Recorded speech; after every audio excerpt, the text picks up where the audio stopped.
When you take on projects at your company, are you prepared? Do you have a secondary plan? Do you have a backup plan? Are you thinking how I would solve this if it all went south? I've had to do that.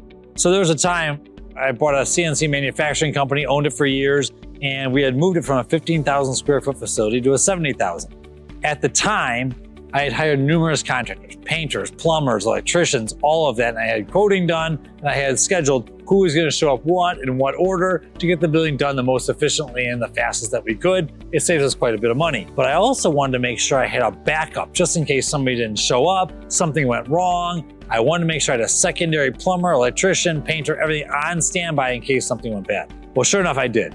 Out of all the projects, all the different services that we had done, there was only one that was a problem. The painter. The painter must have given me the B team. Saw a young guy, new building, whatever they were painting it was just done poorly. And out of all the contracting stuff we had, this was the only thing done wrong. I talked to the painter numerous times. He was an old guy, grumpy old guy. I said, listen, man, this looks like the B team. This is not what I expected to see. There's overspray everywhere. He's like, well, we'll clean it off later.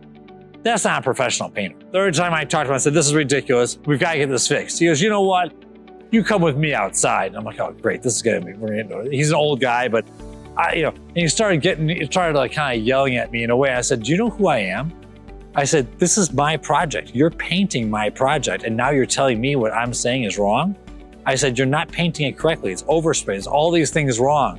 And essentially I had to tell him, but I was prepared. I had to tell him, get the project done with the A team starting tomorrow. If you don't get off the project, you're not getting paid. It had to get that aggressive. I normally don't take that approach right away, but I told him I've got this company on standby way to take over this project like tomorrow morning.